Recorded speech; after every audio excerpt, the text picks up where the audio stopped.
ان افرادوں کے لیے کہ جو بہت ساری چیزوں میں یہ کہہ کے مشن کو فیل کر دیتے ہیں، ارے اب اس کے بعد ان کے بعد ان کا بیٹا آئے گا، ان کے بعد ان کا بیٹا آئے گا، ان کے بعد ان کا بیٹا آئے گا، پھر ہمیں ان کے ساتھ لگنے میں کیا فائدہ ہے؟ یعنی یہ بہت اہم چیز ہے۔ یعنی جہاں پر اگر ہم کہیں پر کسی مشن میں، کسی نیک ادارے میں، کسی نیک چیز میں اگر ہم وابستہ ہیں تو ہمیں وابستگی کس چیز سے رکھنی چاہیے؟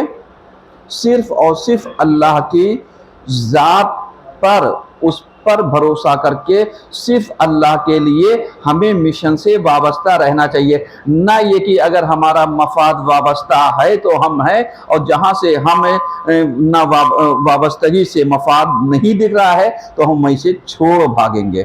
تو اب اس کا مطلب یہ ہو گیا کہ اگر ہم چھوڑ بھاگتے ہیں تو دنیاوی اصول یہ ہے کہ آپ بتائیے ہمارے کیا فائدہ؟ دینی امور میں کس کا کیا فائدہ ہوتا ہے؟ دینی امور میں اگر اللہ کی طرف سے اجر، اللہ کی طرف سے ثواب، اللہ کی طرف سے انعام کا وعدہ نہ ہوتا تو کون آتا دین کی خدمات کرنے کے لیے؟ کوئی بھی نہیں آتا۔ لیکن جتنے دین میں اجر ہے اتنا ہی دین میں خرافات ہے، اتنا ہی دین میں خرافات بھی ہے اور ہم مشکلات بھی ہے۔ ایک چیز اور بھی دیکھیے گا، یہی پر جیسے کہ مجھے آج میرے پاس ایک فون آیا، اطلاع مجھے ملی۔ دیکھیے جو چیز بیان کر رہا ہوں آپ اس چیز کو سمجھیے گا کہ اس وقت کا دور میرے عزیزوں بہت خراب دور ہے۔ یعنی شیعت کے کتنے انداز میں ٹکڑے ہوں گے ہم اور آپ اندازہ نہیں لگا سکتے۔ لکھنؤ جیسے مرکز میں جہاں علماء کا گڑھ ہے، ٹھیک ہے، وہاں پر کچھ لیڈیوں کے ذریعے جو ہے وہ جانتے ہیں ایک مشن چلایا جا رہا ہے، اور کئی مشن ہیں ان کے ساتھ ساتھ۔ صرف اس لیے اشارہ کر رہا ہوں کہ ان کا کام ہی یہی ہے کہ جیسے مسجدوں میں شیعوں کی 3 وقت کی اذان کیوں ہوتی ہے؟ 5 وقت کی ہونی چاہیے، اور اگر 5 وقت کی نہیں ہوگی تو اسی لیے لوگ شیعوں کو کافر کہتے ہیں۔ یہ پہلا آبجیکشن ہے، بھی ایسی بہت ساری ایک فہرست ہے۔ اب آپ ذرا سا بتائیے کیا واقعی جو سپاہ صحابہ یا یہ جو خرافات چلتی ہے کہ اسی 3 اور 5 کی اذان پہ ہمیں کافر کہا جاتا ہے؟ نہیں۔ لیکن آپ اندازہ لگا رہے ہیں اس کا مطلب کیا ہے؟ اس کا مطلب یہ ہے کہ جہاں پر آج انسان کی بزی لائف میں شارٹ ٹائم بچا ہوا ہے تو ہمیں کسی کو دین سے دور نہیں کرنا ہے، دین کی طرف لانا ہے تاکہ دنیا بھی نقصان میں نہ جائے اور دین کو بھی ضرر نہ پہنچے۔ اور ہم کیا کرنا چاہ رہے ہیں؟ ہم دین کے نام پر نہ دیدار بنا پائیں گے اور نہ دنیا سے دین کو کمانے دیں گے۔ یہ ایک مشن ہے جو لکھنؤ جیسے شہر میں چل رہا ہے، اور جس کا پہلا آبجیکشن اس پہ ہم ڈسکس کریں گے علیہ السلام، لیکن بعد میں۔ کبھی آپ اس چیز کو سمجھیے کہ ان مشن چلانے والوں سے یہ پوچھئے کہ قرآن میں 5 جگہ پر کہاں لکھا ہے کہ آپ 5 وقت میں اذان دیجیے؟ کہیں لکھا ہے؟ قرآن نے ٹائم بتایا ہے، سورۃ الشورى وغیرہ ہے، سورہ قاف وغیرہ ہے، الی آخر اور بھی چیزیں ہیں، لیکن کہنے کا مطلب یہ ہے کہ دین کے ذریعے دین کے ٹکڑے کیے جا رہے ہیں، دین کے ذریعے دین کے ٹکڑے۔ اب جو چیز میں کہہ رہا تھا کہ جو مشکلات ہمیں دین میں آتی، یہ تو ہم نے بیچ میں ایک بات کہی تاکہ آپ اس چیز کو ہوشیار ہو جائیے گا کہ اگر عورتوں کے ذریعے کہیں پر کوئی مشن چلایا جا رہا ہے یا کسی چیز کو کیا جا رہا ہے تو اس سے بہت زیادہ آج ہوشیار رہنے کی ضرورت ہے، کیونکہ باطل کبھی بھی باطل کا چہرہ لے کر کے نہیں آتا، حق کا چہرہ لے کر کے آتا ہے، اور حق کے چہرے سے وہ 10 باتیں جہاں صحیح بتائے گا وہیں ایک بات ایسی آپ کو بتا کر کے آپ کے 10 باتوں کے اوپر پانی پھیر دے گا۔ آپ کنفیوز ہو جائیں گے. جیسے ابھی کل آپ کو یاد ہوگا ہم نے کہا تھا کہ جب نوجوانوں کے پاس اگر کسی چیز کے سوال کا جواب نہیں ہوتا ہے تو وہ علماء سے سوال نہیں کرتے، اپنے دوستوں سے، ان دوستوں سے، ان دوستوں سے، ان سرکلوں میں، یا اپنے دوستوں کے گروپ میں. اور اس کے بعد اگر کسی نے کوئی آڈیو ویڈیو سینڈ کر دی تو بس پکی دلیل ہو گئی، اب ہمیں اس کے آگے نہیں جانا ہے. اور یہی سے ہم مس گائیڈ ہوتے ہیں، اور یہی سے شیعت کے مخالفین کو تقویت ملتی ہے. وہ اسٹرانگ ہو رہے ہیں، مضبوط ہو رہے ہیں. یعنی وہ جان رہے ہیں کہ نوجوانوں کو ہمیں بہکانا کیسے ہے، وہ جانتے ہیں ہمیں نوجوانوں کو اس کو غافل کیسے کرنا ہے. کیوں؟ اس لیے کہ دین کے نام پر، بیٹا ادھر آ جاؤ سامنے، آؤ، شاباش. دین کے نام پر یعنی ہمیں آزادی نہیں چاہیے، آزادی دین کی چاہیے، کہ مطلب دین کے ذریعے ہم دیندار بنے، اس میں آزادی ہونی چاہیے. نہ یہ کہ جو میری مرضی ہو دین میں وہ مجھے کرنا ہے، ہم کسی کے محتاج نہ ہوں. اب جس چیز کو میں عرض کر رہا تھا، یہ سب باتیں میں کل کی دہرا رہا ہوں تاکہ آپ اس چیز کے ذریعے ان میسیجز کو سمجھیے گا جو ان دروس کے ذریعے ہم پہنچانا چاہتے ہیں، دینا چاہتے ہیں، تاکہ اس سدباب کیا جا سکے ان نوجوانوں کے لیے کہ جو لوگوں کے اعتراضات اور آبجیکشن یا غلط نظریے کی وجہ سے کنفیوز ہو جاتے ہیں، یا غلط نظریے کے ذریعے سے وہ ڈاؤٹ فل ہو جاتے ہیں. اور نتیجہ یہ ہوتا ہے کہ جب تک ان کا ڈاؤٹ کلیئر نہیں ہو سکتا تب تک وہ گمراہ کے گمراہ ہی رہیں گے اور دوسروں کو بھی گمراہ کہتے رہیں گے. جیسے ایک مثال ہمارے یہاں جیسے اخباریت کی، مولا علی کا 10واں اور عید کے دن کا ماتم، بہت سارے لوگ کنفیوز کرتے ہیں. اب آپ مراجع اعظام سے پوچھئے کیا عید کی نماز پڑھ کر کے ہم مولا علی کے اوپر گریہ کر سکتے ہیں؟ کہیں گے بالکل کر سکتے ہیں، بالکل گریہ کر سکتے ہیں، بالکل آپ رو سکتے ہیں. اب اسی کو آپ ذرا سا سوال پلٹیے، کیا ہم عید نہ منا کر کے ہم اس دن کو 10واں امام علی کا منا سکتے ہیں؟ کتنا فرق ہے دونوں سوال میں؟ اب آپ بتائیے. ایسے ہی مس گائیڈ کیا جاتا ہے، کہا دیکھیے صاحب ماتم کرنے سے منع کر دیا، رونے سے منع کر دیا. بھیا عید کے دن عید مناؤ اور جاؤ، 10ویں کے نام پر نہیں، ہمیں حسین پہ، ہمیں علی پہ ماتم کر لو. نہ یہ کہ عید کی جگہ پر لا کر کے 10ویں کو رکھ دو. یہ کیا ہے؟ یہ گمراہی کا ایک باب ہے. جیسے آپ نے دیکھا ہوگا پاکستان کے ایک ذاکر تھے جنہوں نے اپنی مجلس میں کہا کہ میرے پاس عراق سے اور ایران کی اور ان کا فتویٰ ہے، اور جو چاہتا ہے کہ کیا عید کے دن ماتم کیا جا سکتا ہے، نہیں کیا جا سکتا. کون مراجع ہے جو منع کرے گا نہیں کیا جا سکتا؟ لیکن آپ ان سے اگر یہ پوچھتے کہ ہم عید کے دن روزے عید نہ منا کر کے کیا ہم پہلے امام کا 10واں منا سکتے ہیں؟ دونوں میں فرق ہے. ہاں بس اسلام ایسے ہی ہے کہ جہاں پر ذرا سی چیز کھانے پینے میں، جیسے آپ بتائیے شراب کس سے بنتی ہے؟ مہوے سے، انگور سے، گنے سے، سیب سے، صحیح ہے، فروٹ وغیرہ سے. جو کا پانی اس کو ابال کر کے اس کے پانی سے شراب بنتی ہے، صحیح ہے. اب کہیں صاحب سیب کھا سکتے ہیں، شراب کیوں نہیں کر سکتے؟ انگور کھا سکتے ہیں، انگور کا پانی کیوں نہیں پی سکتے؟ اب پانی پینا کون سا؟ جو آگ پر پکایا گیا ہو. اب ویسے جوس نکالیے پی لیجئے، لیکن وہی اب آپ کے یہ صاحب یہ کون سی بات ہوتی ہے کہ سیب کھانا جائز ہو اس کا پانی ہم نہیں پی سکتے؟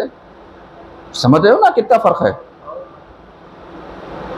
اسلام ایسے ہی ہے، ذرا سی چیزوں کے اس پر حلال بھی ہو جاتی ہے، ذرا سی چیزوں پر حرام بھی ہو جاتی ہے. ذرا سی چیزوں میں یعنی سود ہو جاتا ہے، ذرا سی چیزوں میں منافع ہو جاتا ہے.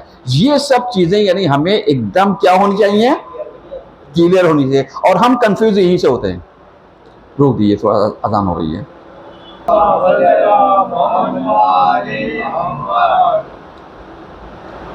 اب اگر دیکھا جائے تو یہ جو امام کے دوسرے نائب تھے، مطلب یہ چیزیں جو ہم نے کنفیوژن بیچ میں بتایا کہ آپ دیکھیے ذرا ذرا سی باتوں میں کتنا فرق ہو جاتا ہے، ہم حلال میں اور ہم حرام میں. ایسے ہی کنفیوژن ہمارے امام کے دوسرے نائب کے زمانے میں ہوا. کیسے؟ جیسے غلات کسے کہتے ہیں؟ غلات کہتے ہیں غالیوں کو، جو فضائل مولا کائنات یا اہل بیت کو حد سے زیادہ یعنی بڑھا دیتے ہیں. انہیں کہا گیا غلات. غالی جنہیں ہم لوگ کہتے ہیں نصیری، ان لوگوں کے بارے میں جو نظریات ہیں، یعنی یہ لوگ آ کر کے ایک ہمارے ائمہ کو جو سامنا کرنا پڑا تھا، ابھی ہم اس کو بتاتے ہیں 2 چیزوں کا.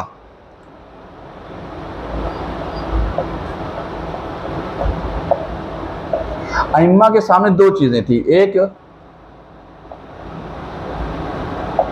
اسرائیلیات کا سامنا، دوسرے غلات یعنی جو غالی وغیرہ تھے، نصیری وغیرہ تھے، ان دونوں کا. یعنی ایک طرف لوگ حدیثوں کو گڑھ کر کے صحیح حدیثوں میں غلط حدیثوں کو مکس کر رہے تھے، اور غلط حدیثوں میں صحیح حدیثوں کو فیڈ کر رہے تھے. صحیح ہے.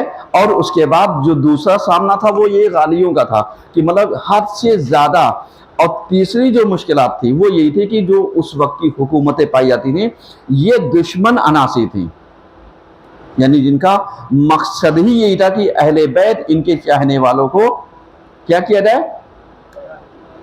شکنجہ کیا جائے، ان کو تکالیفیں دی جائے، ان کو مشکلات میں ڈالا جائے، یعنی ان کو آزادی نہ دی جائے. اب اس کے بعد جب امام نے یعنی ان کو محمد ابن عثمان بن سعید یعنی ابو جعفر کو جب منسوب کیا ہے کہ یہ میری طرف سے یہ رہیں گے، اور یہ تقریباً جو امام کے نائب ہوئے ہیں 40 سال تک انہوں نے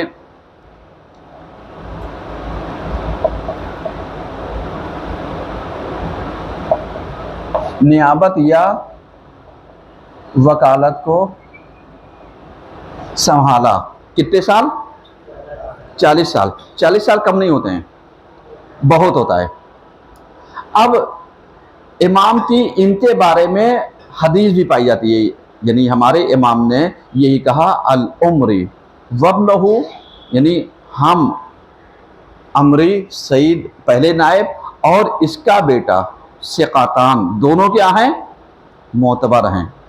یہ بہت اہم چیز تھی، کیونکہ جیسے ہی امام نے ان کو منسوب کیا ہے بغداد میں، اور نتیجہ یہ تھا کہ دین پھیلنے کے لیے کبھی کبھی ضروری یہ ہوتا ہے کہ امام نے ان کو نائب بنایا، اب انہوں نے اپنے ہینڈ سے بنائے، انہوں نے اپنے ہینڈ سے بنائے، یعنی اپنی طرف سے لوگوں کو معین کیا کہ بھائی تم وہاں دیکھ لینا، تم وہاں دیکھ لینا، تم وہاں دیکھ لینا، تم وہاں دیکھ لینا. اور اس کے بعد پورے قریے کی خبر، پورے قریے کا مال سب ان کے پاس ہے، پھر یہ سب جمع کر کے امام کو پہنچاتے تھے. اب نتیجہ یہ ہو کہ جب پہلے نائب کا انتقال ہو گیا تو کشمکش میں اور حکومت نے، ان غلات نے، غالیوں نے جو کام کیا وہ یہی کیا کہ لا کر کے کنفیوژن پیدا کر اور دعویٰ کرنے لگے کئی لوگ. یعنی کیوں دعویٰ کیا؟ نیابت کا اور وکالت کا، تاکہ اس دعوے کے ذریعے یا تو لوگ مجھے مان لیں گے یا جو یہ معتبر ہے یہ اعتبار سے خارج ہو جائے گا. آج آپ بتائیے کسی چیز میں اگر اختلافات ہوتے ہیں تو ہم کسی چیز کو سمجھنے کے بجائے کیا کرتے ہیں؟ ہم کہتے ہیں ہم کسی کو نہیں وہ کرتے. ہم جب یہ نہیں کرتے تو یہ جو ان کے زمانے میں جو دعوے دار بہت سارے تھے، تو جو ایک دور بیٹھا تھا امام کا چاہنے والا، اس کی ذمہ داری کیا تھی؟ وہ یہی کہتا کہ میں جتنے بھی مال ہیں زکوٰۃ کا میں کسی کو نہیں دوں گا، اگر وہ ہوگا تو امام لیں گے، نہیں تو رکھا ہے میں جب ملاقات ہوگی امام سے تب دوں گا. کیا ایسا دعویٰ صحیح ہے؟ غلط ہے. کیوں غلط ہے؟ جی ان کو اس چیز کی ذمہ داری دی گئی تھی اور وہ اس چیز کے قابلیت میں قابض تھے کہ وہ دوراندیشی بھی رکھتے تھے، اس لیے امام نے ان کو چنا تھا، ٹھیک ہے، اور حالات کے حساب سے نظریات بھی پیش کر سکتے. ہاں احسن، رکیے، بہت اچھا جواب آپ دے رہے ہیں، اور آپ کے نظریات سے ہم استفادہ کریں گے. استفادہ کیا کریں گے؟ اب اس کا مطلب یہ ہو گیا کہ ذمہ دار وہ بنتا ہے جو دور اندیش بھی ہو، تیز بین بھی ہو، فہم بھی رکھتا ہو، حالات کے اوپر پکڑ بھی ہو، سمجھوتے کی صلاحیت بھی ہو، برداشت کا مادہ بھی ہو. کیوں؟ اس لیے کہ کسی منصب پر فائز ہونے کے لیے ضروری نہیں کہ لڑا جائے، ضروری نہیں ہے کہ جھگڑا جائے. اب اگر امام کے یہ بنائے ہوئے نائب اگر جھگڑا کر لیتے ان سے جنہوں نے جھوٹے دعوے کیے تھے، تو پھر کیا ہوتا؟ جو سچائی کے دعوے دار تھے یہ بھی کیا ہو جاتے؟ اسی لیے شاید مولا نے ہمارے کہا کہ تم باطل کے جھوٹے خداؤں کو برا بھلا نہ کہو، ورنہ وہ تمہارے سچے خداؤں کو برا بھلا کہہ دیں گے. جی وہی حالات ہے. اب انہی حالات سے ہمیں قوم کو بچانا ہے، انہی حالات سے ہمیں قوم کو کیا کرنا ہے؟ بچانا ہے. اور یہ بہت اہم چیز ہے. جیسے بھی ہم نے لکھنؤ والا، جیسے ایک بات بتائی، اب اسی میں سے یہی دوسری فکر جو تھی وہ یہی تھی کہ صاحب جو کچھ کیا تھا وہ یزید نے کیا تھا، یزید کے ماننے والا ہم تھوڑی کیا تھا، تو ہمیں ان کے ساتھ راہ و رسم رکھنے میں کیا حرج ہے؟ آپ سمجھیے یہ فکریں پھیلائی جا رہی ہیں. یعنی اس کا مطلب اصل چیز سے کتنی آسانی سے انحراف پیدا کیا جا رہا ہے، جبکہ جو چیز مسلمات میں سے ہے کیا اس سے انحراف ہو سکتا ہے؟ کبھی نہیں ہو سکتا. ہم جان تو دے سکتے لیکن انحراف نہیں کر سکتے. لیکن دشمن باریک بینیوں کے ذریعے دھیرے دھیرے کس کو وہ کر رہا ہے؟ جنہیں ہم عورتوں کہتے ہیں یہ بہت زیادہ مذہبی ہوتی ہیں، دھارمک ہوتی ہیں، انہی کے ذریعے وہ وارد ہو رہا ہے. تو آج ہمیں ان کے ذریعے آنے والے ہر پیغامات اور میسج کو بہت ڈیپلی اور باریک بینی سے مطالعہ کرنا چاہیے. اب اس کے بعد آگے بڑھیے. یعنی 40 سال تک انہوں نے ذمہ داری وہ کی، نبھائی. اب تیسرے نائب، کیونکہ ہمیں ان کو تو پڑھانا ان کی حیات طیبہ کو، جو اعتراضات ہوئے ہیں مجتہدین کے اوپر، ہمیں انہی کی زندگی سے ان کے بہت سارے سوالات کو دینا ہے، جوابات دینا ہے جو سوالات پیش آ رہے ہیں. تیسرے نائب کون ہیں؟ ابوالقاسم حسین بن روح نوبختی. پہلے، دوسرے، تیسرے، ابوالقاسم حسین بن روح نوبختی. ایمانداری سے بتائیے، جب ہم شعبان میں عریضہ ڈالتے ہیں کس کو ڈالتے ہیں؟ کیوں؟ امام نے ان کو مطلب ایک طرح سے پوسٹ مین بنایا تھا.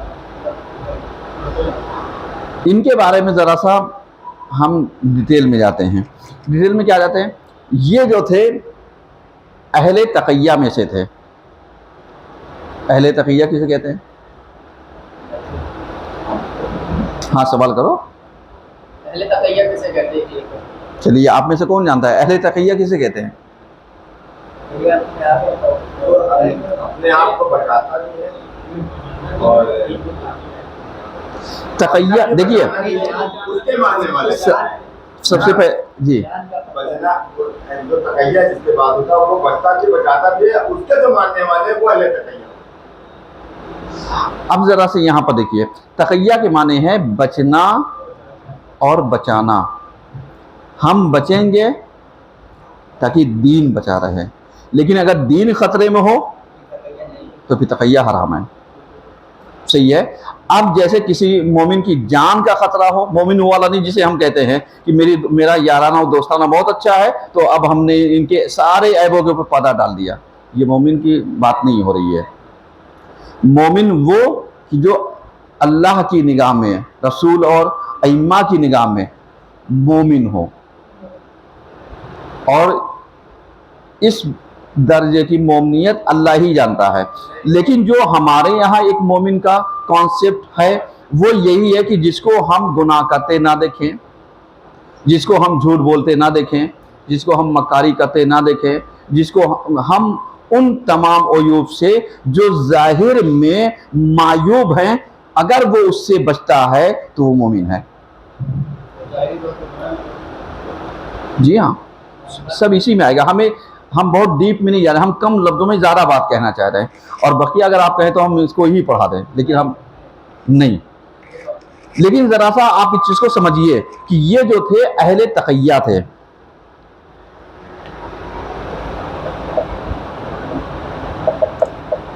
اہل تقیہ تھے۔ اور کیوں تقیہ تھے؟ کیونکہ یعنی جو ان کے بارے میں جتنی بھی چیزیں پیش کی جاتی ہیں، وہ جانتے کیا تھا؟ وہ یہی تھا کہ یہ ان چیزوں کو پسند نہیں کرتے تھے، چونکہ حکومت اس وقت کی ایسی تھی کہ اگر آپ خلفاء کو برا کہہ دیجئے تو آپ کی جان اور مال خطرے میں تھا۔ یہ کون تھے؟ یہ امام کے نائب تھے۔ اب اگر یہ ان چیزوں کی رعایت نہ کرتے تو ان کا سلسلہ امامت سے جو جڑا ہوا تھا وہ کیا ہو جاتا؟ ٹوٹ جاتا۔ تو اس چیز کو بچانے کے لیے انہوں نے کیا کیا تھا؟ تقیہ اختیار کر رکھا تھا، کیونکہ یہ بادشاہوں کے درباروں میں بھی آیا جایا کرتے تھے۔ جی یہ دونوں کہلائے جائیں گے، اسی لیے ہم نے نیابت یا وکالت دونوں کہا ہے، چونکہ نیابت کا لفظ ہمارے اردو کے لیے ہے اور وکالت کا لفظ عربی کے لیے ہے، تاکہ جو ایک لفظوں پر ہیرا پھیری ہوتی ہے ان لفظوں کو ذرا سا سمجھیے گا۔ ہاں انہی لفظوں کو سمجھیے گا، کیونکہ جو تقلید کے خلاف ہیں وہ بآسانی انہی الفاظوں میں آپ کو پھنسائیں گے، اور جب انہی الفاظوں میں آپ کو پھنسائیں گے تو نتیجہ یہ ہوگا کہ آپ جب جواب نہیں دے پائیں گے، کہیں گے یا تو جواب دے کر کے یا ہم جیسے ہو جاؤ۔ ان کا دور خلیفہ بنی عباس کا دور تھا، اور جب ایسے اس میں وہ تھے تو اس وقت حامد ابن عباس کی جو اس وقت کا وزیر تھا، اس نے ان کو 4 سال قید میں ڈال دیا، یعنی 312 سے لے کر کے 317 تک کتنے سال ہو گئے؟ 5 سال۔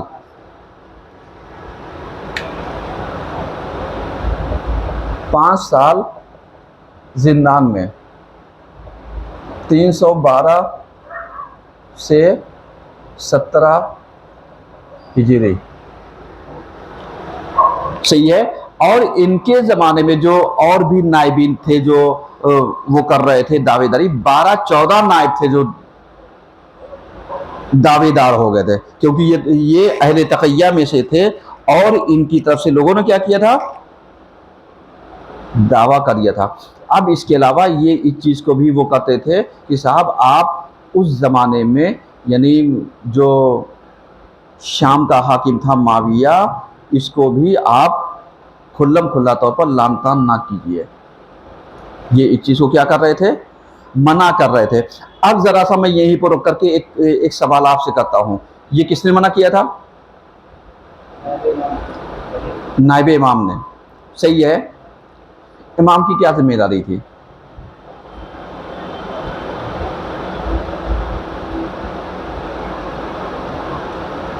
بولو ذرا سا سوال، امام کی کیا ذمہ داری تھی؟ کیا امام کو خبر نہیں تھی؟ امام کی ذمہ داری یہ تھی کہ اس چیز پہ مطلب کہتے کہ نہیں لعنت کرو کلم کو، مثلاً ہے یہ تو کنڈیشن نہیں ہوگی نا۔ آسان، یعنی تم بولو ذرا سا تو تبھی کلیئرٹی ہوگی۔ کیوں؟ اب ذرا سا آپ آج کے زمانے کو لے لیے، کتنے ذاکر و خطیب، ہم اوروں کی بات نہیں کر رہے ہیں، مولوی مولانا ہمیں کون روکے گا؟ ہمیں لعن طعن سے کون وہ کرے گا؟ اور ہم تو کھلم کھلا مولا کے مولا ہی ہیں۔ اب آپ بتا دیئے ان کو کیا کہیے گا؟ یہ مولائی نہیں تھے؟ مولائی تو دور کی بات ہے، یہ امام کی وکالت ان کے پاس تھی، امام کی نیابت ان کے پاس تھی، امام کا سفیر ہونا ان کے پاس تھا، ان کے پاس امام کا عہدہ پایا جا رہا تھا۔ اور یہی وجہ تھی کہ جو ان کے اس میں تھے،